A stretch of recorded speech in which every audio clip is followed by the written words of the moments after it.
ನಮ್ಮ ಘಟಪ್ರಭಾ ಎಡದಂಡೆ ಕಾಲುವೆಗೆ ಇವತ್ತೇ ನೀರು ಹರಿಸಬೇಕು. ಇದನ್ನು ಈ ಬ್ರಿಡ್ಜನ್ನು ಕಿತ್ತು ಇವತ್ತು ಮಾಡಬೇಕಂತೇಳಿ ನಾವೆಲ್ಲ ಕೂಡ ಹೋರಾಟ ಮಾಡಿರ್ತಕ್ಕಂಥ ಸಂದರ್ಭ. ಸುಮಾರು ಇದೊಂದು ದೀಡ್ ತಿಂಗಳಾಯ್ತು ಬ್ರಿಡ್ಜ್ ಆಗಿದ್ದಕ್ಕಾಗಿ ನಮಗೆ ತೊಂದರೆ ಆಗೈತಿ. ಇಲ್ಲಾಂದ್ರೆ 10-15 ದಿನನೇ ಹಿಂದೆ ನಮಗೆ ನೀರು ಹರಿತಕ್ಕಂಥ ಸಂದರ್ಭ ಇತ್ತು.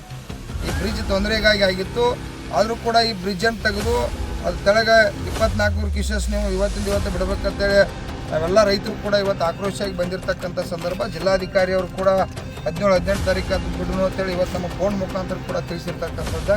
ನಾವು ನಿನ್ನ ನೀರು ಬರಲ್ದಾರ ಇವತ್ತು ಮತ್ತು ಕೂಡ ಇಲ್ಲಿ ಹೋರಾಟಕ್ಕೆ ಬಂದು ಇದನ್ನು ಬ್ರಿಡ್ಜನ್ನು ತೆಗಿಬೇಕಂತೇಳಿ ತಹಶೀಲ್ದಾರ್ ಅವರಿಗೆ ಮತ್ತು PWD CPI ಸರ ಮತ್ತು ನೀರಾವರಿ ಡಿಪಾರ್ಟ್ಮೆಂಟ್ಗೆಲ್ಲ ಒತ್ತಾಯ ಮಾಡಿದಾಗ ಈಗಾಗಲೇ ಅದನ್ನು GCP ಅಂದ್ರೆ ಇದನ್ನು ತೆಗಿತಕ್ಕಂಥ ಕೆಲಸ ಮಾಡಿದ್ದಾರೆ. ಇವತ್ತು ನಾಳೆ ಸಾಯಂಕಾಲನೂ ಕೂಡ ಕ್ಲಿಯರ್ ಮಾಡಿ 20 ತಾರೀಕು ಬೆಳಿಗ್ಗೆ ಜಿಲ್ಲಾಧಿಕಾರಿ ಅವರು ನೀರು ಬಡ್ತು ಅಂತೇಳಿ ಈಗಾಗಲೇ ಫೋನ್ ಮುಖಾಂತರ ನಮಗೂ ಕೂಡ ಭರವಸೆಯನ್ನು ಕೊಟ್ಟಾರೆ.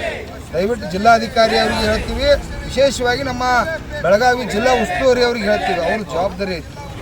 ದಯವಿಟ್ಟು ನನ್ನ ವಿಷಯ ಏನಪ್ಪ ಅಂದ್ರೆ RC ಅವರಿಗೆ ಜಿಲ್ಲಾಧಿಕಾರಿ ಅವರಿಗೆ ಇದು ಈಜಿ ಐತೆ. ಇವತ್ತು 24 ತಾಸಿನಾಗ ತೆಗಿಬೋದು, ಇದನ್ನು 10 ತಾಸಿನಾಗ ತೆಗೆದು ಖುಲ್ಲಾ ಮಾಡ್ಬೋದು.